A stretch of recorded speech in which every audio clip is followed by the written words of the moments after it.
recuerden que gran parte del motivo por el cual fue tan fácil arrebatarnos la mitad del territorio nacional es porque esa mitad estaba prácticamente deshabitada. Teníamos muy pocos mexicanos. En todo California, había 35,000 mexicanos. Y estamos hablando entre hombres, mujeres y niños, ¿sí? 35,000 mexicanos. En todo Arizona había 15,000 mexicanos. En todo el territorio de Arizona. O sea, estaba despoblado todo aquello. Y Porfirio Díaz lo que hace es invitar a los extranjeros a que vengan a nuestro país, ¿sí? Y por eso vamos a estar hablando de Porfirio Díaz. Bueno, 1897 llega la segunda migración japonesa a México, pero un año antes, 1896, ven qué bonita historia encontramos, te la comparto, licenciada. Sí. Un año antes de esta segunda oleada llegó un japonés que se llamaba Tatsugoro Matsumoto. A lo mejor el nombre de Tatsugoro no se nos graba, pero Matsumoto sí se nos va a grabar. Resulta que este señor, Matsumoto, él había sido jardinero imperial en Tokio, en Japón, y fue invitado a crear un jardín japonés en el Perú. Entonces, vemos que la tradición de los jardines es una tradición antiquísima en el Japón. Una tradición antiquísima, estamos hablando de 700, 800 años, que los emperadores japoneses invertían mucho en la belleza de sus palacios, de sus calles, etcétera, por medio de jardines. Bueno, pues él era el jardinero imperial, nada más y nada menos. Entonces lo invitan al Perú a crear este jardín, y en su regreso, ¿sí?, no había un barco que lo llevara del Perú a Tokio. Primero llega a México, va al Perú, conoce México, ve muchas flores en México, no hace nada, se va a Perú y regresa a México, y es donde investiga el tipo de flores que hay. Y allí en el Perú un mexicano, un hacendado, precisamente que tenía una hacienda cerca de Pachuca, un señor apellidado Landeros, lo invita a que le haga un jardín al estilo japonés. Bueno, pues Matsumoto viene, ve Pachuca, conoce y luego se va, pero ya con el contrato de regresar a México, ¿sí?, de regresar a México para crear este jardín.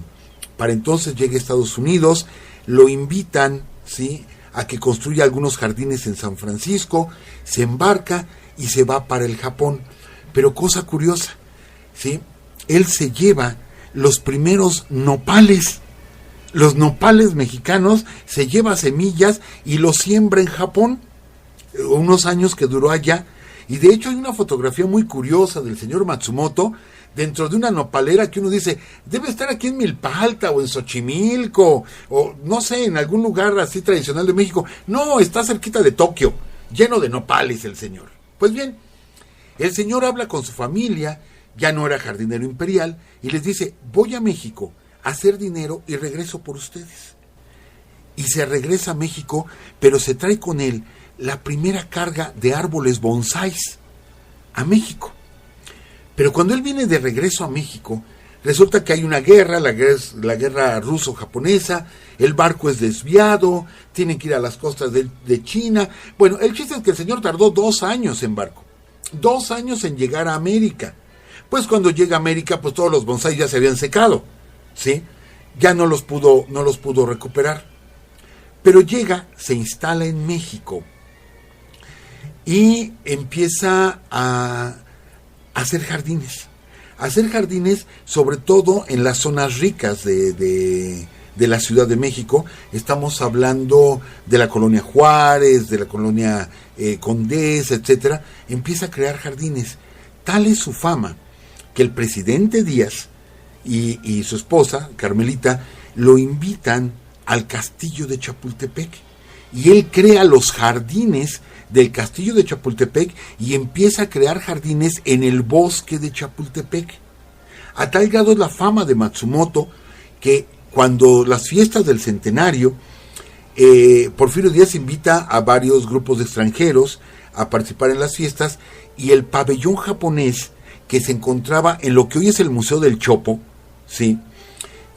Ahí se instaló el pabellón japonés. Él lo decoró con un lago, con jardines, etcétera, plantas, flores, ¿sí? Él es el que lo decora. Viene la época de la Revolución. Para esto él no regresa a Japón, jamás regresaría a Japón, ¿sí? Y viene uno de sus hijos, y no es cierto, todavía hace un viaje a Japón, sí recuerdo. Viene uno de sus hijos y se trae a la familia. Llega, lo busca y se trae a la familia. Él hace un viaje más a Japón. Y ahora sí, renta la bodega de un barco, para empezar a traer muchísimos árboles y flores que en México no se conocían. Y eso que nosotros somos un país de flores, y tenemos flores en todas partes, y tenemos flores que identifican a cada región del país, ¿sí? Híjole, te las voy a aventar. ¿Cuál es la flor nacional? A ver si nuestros amigos nos saben decir cuál es la flor nacional. Y a lo mejor van a decir la rosa o algo así. No. Ahí está la pregunta, porque México tiene una flor nacional, ¿sí? A ver si la encuentran nuestros amigos. Bueno, pues resulta que el señor Matsumoto renta toda una bodega del barco y se lo trae a México. El chiste es que viene la Revolución Mexicana y posteriormente presidentes como Álvaro Obregón, Plutarco Elías Calles, le encargaban arreglos florales a Matsumoto, que ya con su familia aquí crea una florería famosa, y que hasta el día de hoy existe la florería Matsumoto, y que ahí han comprado flores grandes personalidades, Cantinflas, Pedro Infante, Jorge Negrete, expresidentes, etcétera, porque son considerados de los mejores arreglos que hay en México. Pero el detalle más espectacular y que yo quiero compartir con ustedes, ¿sí?, es que en 1920, siendo presidente Álvaro Obregón, le encarga a Matsumoto que embellezca la Ciudad de México. Para esto ya se había hecho un intento, porque los japoneses donaron 3,000 árboles de cerezo a Washington. Si ustedes ven las imágenes de Washington, está adornado con cerezos, ¿sí? Pues es un regalo de los japoneses. Cuando los mexicanos lo vieron, le pidieron a Japón: regálenos cerezos. Entonces, la embajada de Japón en México le pregunta a Matsumoto: oye, ¿se darían los cerezos para la Ciudad de México? Y Matsumoto dice: no, el clima no favorecería los cerezos. Entonces Álvaro Obregón le dice: bueno, entonces pónganos algo y embellezcanos la ciudad. Y Matsumoto encarga semillas de un árbol que él había visto en el Perú, pero que no era un árbol peruano, era un árbol brasileño, lo que hoy conocemos como jacarandas. Y él importa, ¿sí?, las primeras semillas de jacaranda que llegaron a nuestro territorio. Al principio, ya cuando los árboles empiezan a florecer, porque florecen muy pronto, pues sí, como que desquició un poquito, porque no estábamos acostumbrados en México a la caída de las flores. Notemos que en México las flores se dan en su tallo, las tenemos y ahí normalmente se secan. Quizás se deshojen un poquito, pero normalmente la flor mexicana se seca. Bueno, ustedes recuerden que la jacaranda es tan pequeño el tallo de la flor que apenas sopla el viento y empiezan a caer las flores, ¿sí? Y entonces él siembra miles de jacarandas en la Ciudad de México, de tal forma que todavía están ahí, que todavía vamos a Paseo de la Reforma, que todavía vamos a la Condesa, a la Juárez, ¿sí? Y son árboles que fueron sembrados por Matsumoto, y que embellecen la ciudad. Realmente embellecen la ciudad.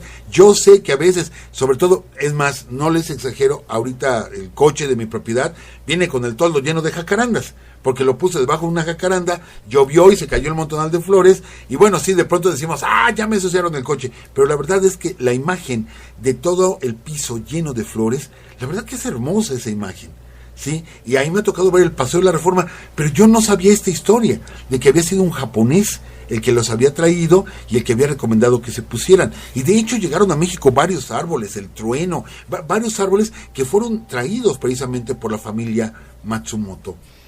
Él vivió hasta 1955 y le toca precisamente la Guerra Mundial. La Guerra Mundial, donde de pronto México y Japón son enemigos.